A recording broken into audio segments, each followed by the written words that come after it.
Okay, guys, so now we've learned how to go from find our molar mass, and we've learned how to go from moles to grams and grams to moles. Well, now we're going to talk and use Avogadro's number, right?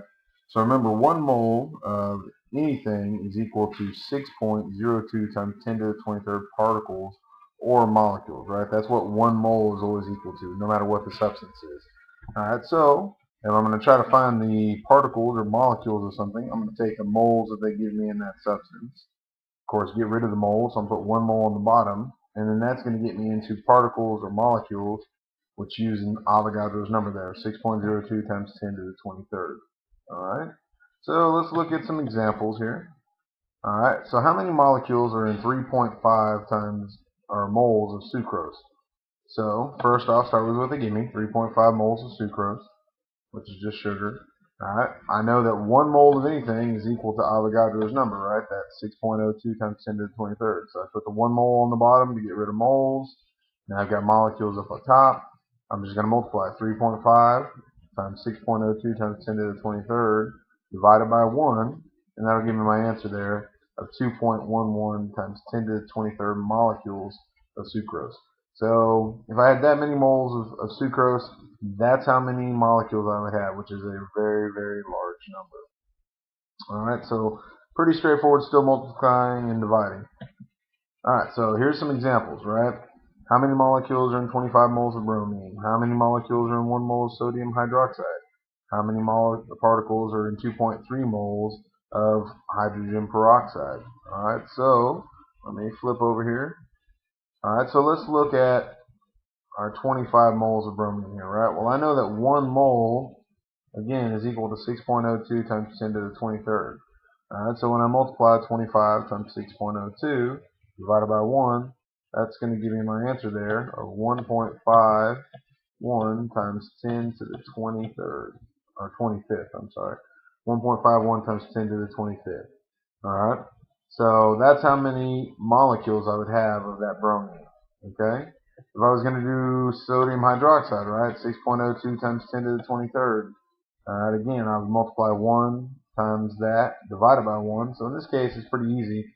I know that 1 mole of sodium hydroxide, it has to be equal to that 6.02 times 10 to the 23rd molecules. All right, so that's a pretty straight an easy equation to do. Alright, so now I've got 2.3 moles of hydrogen peroxide, right? So again, I'm going to multiply that times 6 times 6.02 times 10 to the 23rd.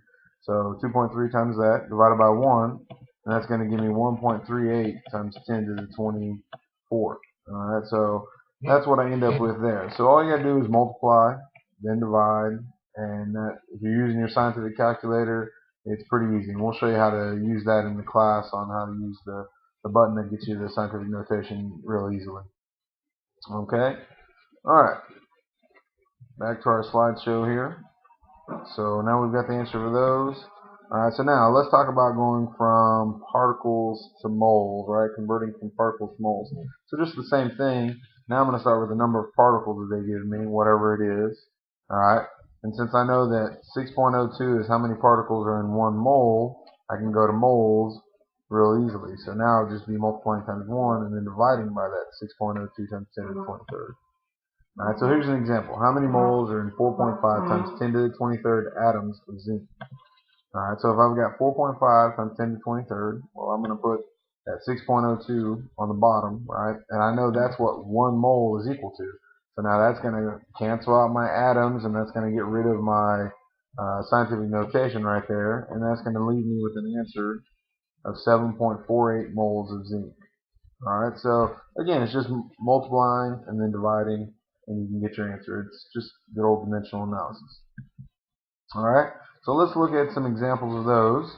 Alright, and we'll go there. Alright, so I've got 3.45 times 10 to the 23rd, right? And I'm going to go ahead and set it all up. I know that 1 mole of anything is equal to that 6.02. So now I'm just going to simply divide 3.45 times 10 to the 23rd by 6.02 times 10 to the 23rd. And that gives me my answer there of 0.57 moles. Okay? So that got rid of the scientific notation. Now I'm left with just a decimal there. All right, same thing here with 1.01 times 10 to the 23rd. Alright, I know 1 mole is equal to that 6.02. So again, I divide, and that leaves me with 0.168 moles of that. Alright, so again, fairly easy. All it is just multiplying and dividing. Remember, the key thing is getting rid of whatever they gave you, and you're always going to put that on the bottom. Alright, so back to our slideshow here. Alright, so now if I'm converting from mass to particles. Alright, so now I'm starting going all the way through this whole process. So I'm going to go from mass to particles. Well, I know I'm going to take the number of grams of whatever they gave me. And eventually I want to go to particles. So I'm going to take, and I'm going to put grams on the bottom, because this is grams, so I want to cancel out. I can go from grams to moles. I can't go straight from grams to particles, but I can go from grams to moles. And then once I'm in moles, I can take the moles of that and get rid of it, because I know 1 mole is equal to 6.02 times 10 to the 23rd. Alright? So again, just setting it all up, canceling out the things that are on top with things on the bottom. And that should give me my number of particles.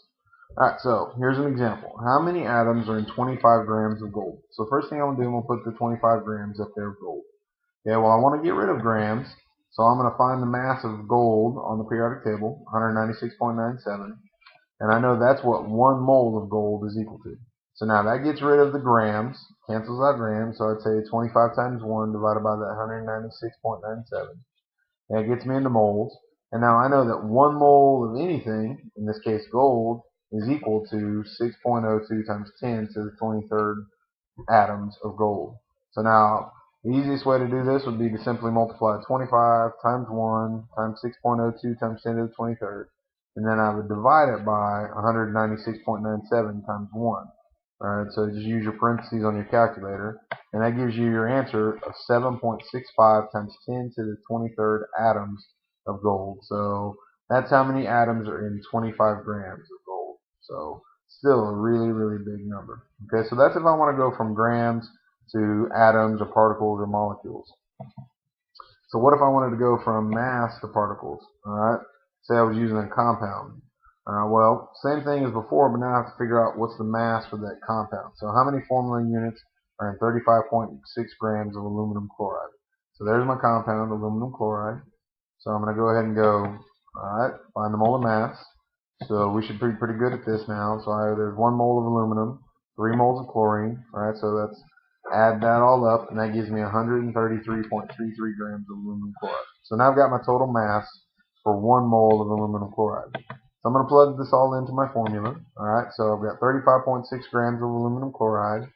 It wants me to go into molecules or formula here. Alright, so I'm going to go ahead and divide. I'm going to put the 133.3 grams of aluminum chloride on the bottom. That's what 1 mole of aluminum is equal to. And then I know that 1 mole of aluminum chloride is equal to that 6.02 times 10 to the 23rd. So I'd multiply 35.6 times 1 times 6.02.